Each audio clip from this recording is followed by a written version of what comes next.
Afternoon all. I thought we'd carry on looking at a few more 4NCL games which happened over the last weekend.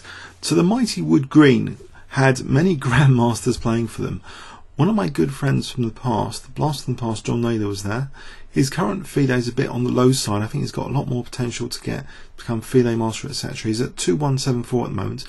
And he was paired against Stephen Gordon, and I saw him frantically sort of, rushing to prepare. But we did chat a little bit, and we chatted after the game. And there was this key move which he kind of underestimated the impact of, perhaps, which swung the game in the Grandmaster's favour. I don't want to spoil the game result, but let's have a look at it. So John was playing white. John Naylor playing white against Stephen Gordon, who, by the way, Stephen Gordon's a great commentator as well.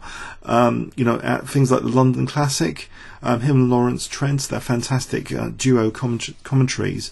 They do the full English breakfast as well. It's sort of, his commentary style is similar to football style commentary. So some of these players are really good commentators as well, these grandmasters. So E4, but not all grandmasters do commenting, but some of them do, and that's really interesting. So E4 C5, Sicilian defence chosen by Stephen Gordon, and after knight F3 we see D6, and now a move which doesn't go totally on the beaten path, still a popular move though, Bishop B5 check. So a little bit controversial sometimes if white is going to give up the light squared bishop. But sometimes, it's good to get, say, a Maroczy bind. And it's interesting, okay, the Grandmaster reacts actually here with knight d7, so he's preserving his light squared bishop. But will there be scope for this kind of imbalance, this trump card? If white does give up the bishop, will this trump card be useful? As we see later, actually, it turns out it can exert a powerful influence on the centre, on white's centre here. So watch out for this light squared bishop during the course of the game and its impact. And it actually relates to a key move later, a key resource, emphasising the power of a key resource actually. So D4 from John. After CD, Queen takes D4. So this line is interesting. The Queen is difficult to sort of, with the knight here, it's difficult to exploit that Queen. Black doesn't want to usually have a gaping hole on D5 to play E5. Although that might be a temptation depending on the exact position. So it's difficult to exploit that central queen right now, it would seem. Black is content with asking the bishop what it's doing on b5. So a6, and John exchanges off bishop. So we have this interesting imbalance in position. If you remember, Kasparov once lost to Ivanchuk, with Ivanchuk giving up both bishops. Later there was a bishop g5, f6. Kasparov with the bishop pair, he was squashed by Ivanchuk in a classic game, which is actually video annotated on this channel. So I guess sometimes a lot of players are remembering the old classic games and trying to recreate them in their own games. Sometimes that's a bit of a trap. Sometimes it's easy to lose off just ideas in principle from the classic games. But so the question is, will the bishops be squashed in this game? Knight c3, and now rook c8, not committing the knight actually yet to f6, just putting a bit of pressure, a little bit uncomfortably actually, on the c file, as though maybe b5, b4 later if the queen wasn't guarding b4. c2 looks to be a kind of potential target. Now white castles, and now actually again in this position, treating it quite specially actually, not continuing any routine development of knight f6, but now using that kind of trump card that black has to influence the centre. It seems though in a token manner, bishop c6, a token manner because it seems fully reinforceable, this e pawn, and also maybe ready to run. But if it does roll forward, now the bishop would exert more influence on that diagonal. Okay, bishop g5 from John, preempting maybe he's gonna even offer his other bishop, but that option isn't given to him. h6 is played, kicking the bishop to h4, and now in this situation, in this particular position, the decision which earlier seemed a very controversial to play e5 is actually played at e5, hitting the queen, even though the bishop was hitting this queen. But if bishop takes d8, there's going to be trouble because e takes and white will be losing a piece. This knight will be attacked and this bishop would be attacked. So the queen just goes to e3 here, and the question is, has black created this big hole on d5? Has white's strategy worked out here? Well, now g5 is played after bishop g3. Again, does it look as though black has neglected development? Black, okay, has got a nice rook maybe on c8 and a bishop on c6, which is good in principle. But in practice here it doesn't look to be doing a great deal. White has free development, connected rooks. It seems white's play at the moment has been less rule breaking as far as the artificial rules of opening development are concerned. Would you expect white to be slightly better here? Technically, let's get a technical, just brief analysis for what an engine thinks of this position. About equal, apparently. About equal. Small, minuscule advantage for white on brief analysis. Okay. Knight f6. And now John pursues h4, like undermining that target, that g5. Now g4. Okay, g4. Driving the knight away from f3. But has it got potentially useful c4 square? Maybe this d file is going to be dangerous. b5 cuts off c4, and it looks as though b4 might be useful in the future. And again, there's this latent pressure lurking around c2. Now John plays aggressively here with white, but what would be a good plan for white? Because it also seems the bishop serves another useful purpose, not just eyeing the centre, but also discouraging a4. If it was a typical Sveshnikov Sicilian, often white is playing for a4 to aim to isolate and weaken black's queenside pawns and try and use that a file. But here it seems a4 is discouraged. So white decides to play on the king side, but is it actually possible to play on the queen side? Let's have a quick check in this position. It seems b4 was mentioned, rook fd1.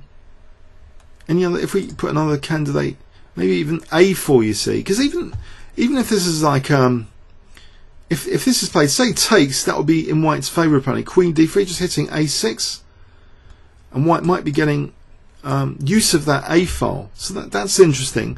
But if a4 b4 here, white doesn't want to close up the d5 hole, so this is about equal. So John chose, maybe a little bit controversial here, f4, because he's giving his grandmaster opponent a chance to actually use this g file without necessarily castling. Maybe that rook simply can use the g file if the en passant option is taken here.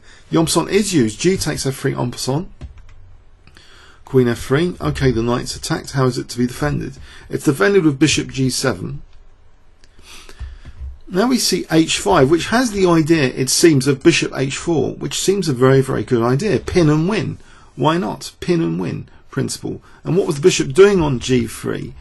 If there's no d file pressure, the bishop, apart from threatening some bishop e5 in the future, maybe it's better deployed on h4. It seems an entirely logical move in many respects to play h5. So queen d7 prepares to do something about this bishop h4. After bishop h4, now we see another point of queen d7, as well as unpinning. It's also protecting f7, so the knight can safely move now to h7. So it's protecting f7 away from the glare of the battery. Maybe knight g5 is also on the cards. Now John plays knight e2, and it looks as though the clear plan here, the logical plan, will be to exploit that f5 square. If you can't exploit d5 that easily, why not f5? Now here is the move which John was raving about after the game, which swung the tables. I've probably given you some clues already. So if I give you 10 seconds, or you might want to pause the video, what does black play here, which seems to really swing the evaluation around of this position in black's favour? So 10 seconds starting from now.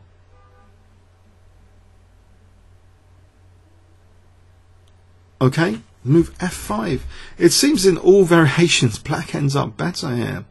For example, if takes, you just take the queen. That's a no-go area. If takes here, you can take.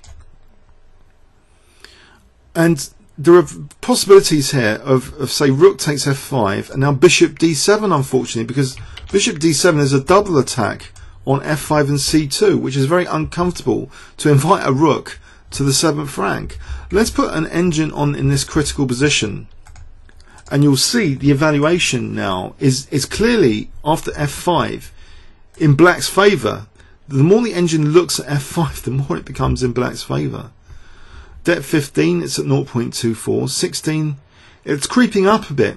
The power of f5 seems immense. f5 is sometimes a thematic move in Sveshnikov Sicilians. It kind of liberates black's central control.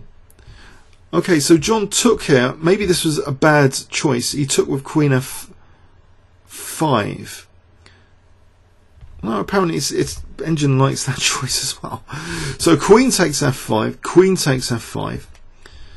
Now here he took with the pawn. Again, it seemed to be equal for rook f5 or ef5. And what's happened here is, I mean, if we looked at rook takes f5, bishop d7 for a little bit, rook takes c2, can white sustain this pressure here?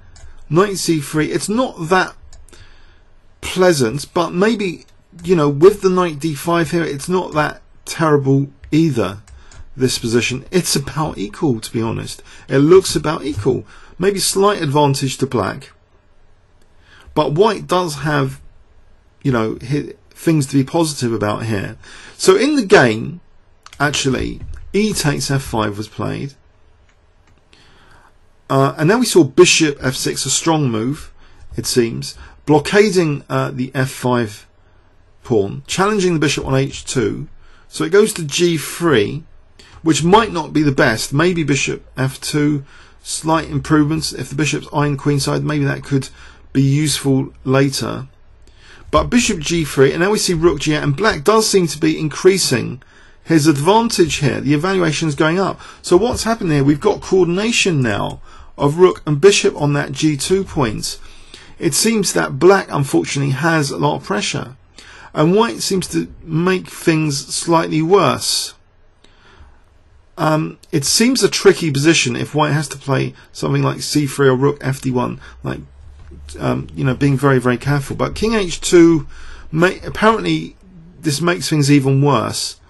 Bishop g5, very powerful move, vacating f6, which means knight f6 to g4 or takes h5 is a bit of a menace now. The knight is protected, and now we see knight f6, and John really don't like his position here. Maybe this is a premature resignation, but it looks like a pawn advantage. If he did carry on here, say knight c3, b4, it looks horrible if white has to rely on tactics like knight c4 here. This looks like murky waters.